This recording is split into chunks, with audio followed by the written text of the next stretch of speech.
और एक बड़ी खबर, मंत्री प्रहलाद पटेल के बयान पर बवाल। इंदौर में लगे प्रहलाद पटेल के लिए पोस्टर पे प्रहलाद पटेल से माफी की मांग की गई है। मंत्री ने फ्रीबीज पर विवादित बयान दिया था।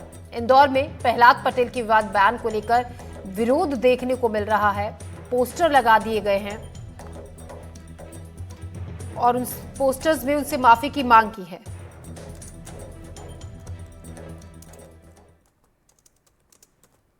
और इस खबर पर और ज्यादा जानकारी के साथ तनुश्री हमारी संवाददाता हमारे साथ जुड़ रही है।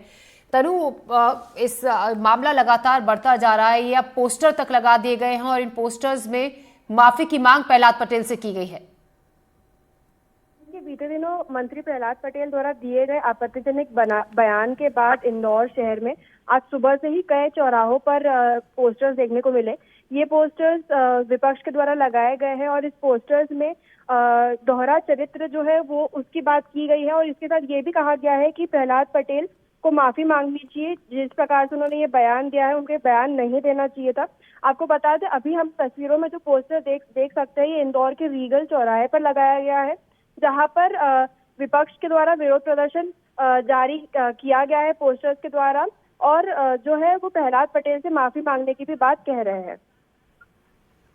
जी, लगातार कांग्रेस के निशाने पर हैं और अब प्रहलाद पटेल से माफी की मांग की जा रही है।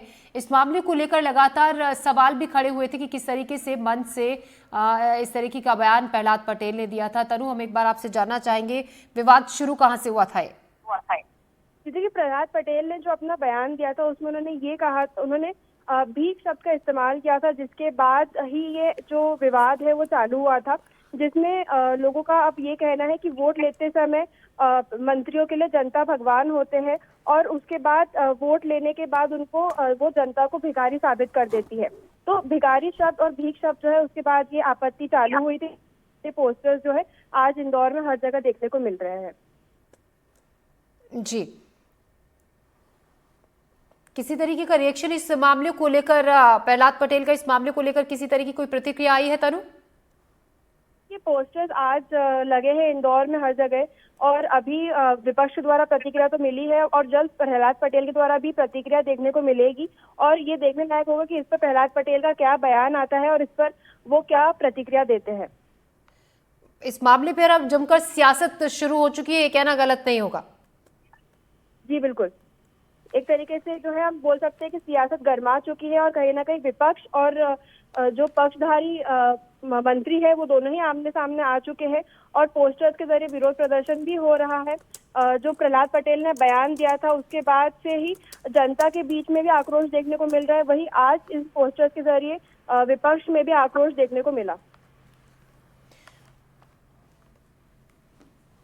जी तनु, शुक्रिया आपका जानकारी के लिए। तो प्रहलाद पटेल के बयान के बाद जमकर अब इस मामले को लेकर सियासत हो रही है। प्रहलाद पटेल के पोस्टर लगा दिए गए हैं जिसमें उनसे माफी की मांग की गई है। प्रहलाद पटेल के विवादित बयान के बाद ये विरोध शुरू हुआ है अब, और कांग्रेस लगातार इसको लेकर सवाल खड़े कर रही है कि किस तरीके की बयानबाजी मंच से प्रहलाद पटेल ने की। अब इसको लेकर उनसे माफी की मांग की जा रही है।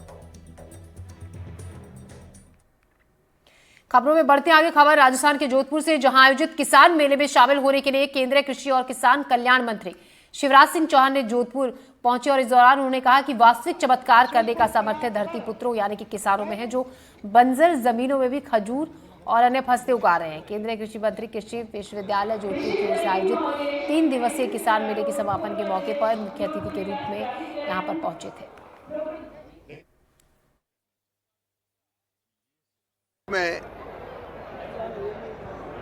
लगातार 5 साल 12 महीने 365 दिन हर राजनीतिक दल चुनाव की तैयारी करता रहता है और हर 6 महीने में कोई ना कोई चुनाव विधानसभा के हो जाते हैं। लोकसभा के चुनाव, विधानसभा के चुनाव अलग अलग राज्यों के, जिसके कारण विकास ठप हो जाता है। आचार संहिता लगने के कारण भी विकास ठप होता है। सारी मशीनरी चुनाव की तैयारी में लग जाती, इसलिए भी विकास के काम नहीं होते। और हमारा नेतृत्व भी चुनाव की तैयारियों में किसी भी दल का हो वो लगा रहता है। अनावश्यक धन खर्च होता है। अब नवंबर में विधानसभा के चुनाव, अप्रैल में लोकसभा के चुनाव। फिर 6 महीने बाद दूसरे चुनाव। तो धन का अपव्यय, विकास ठप, लॉन्ग टर्म की प्लानिंग नहीं करती सरकारें चुनाव की तैयारी के कारण।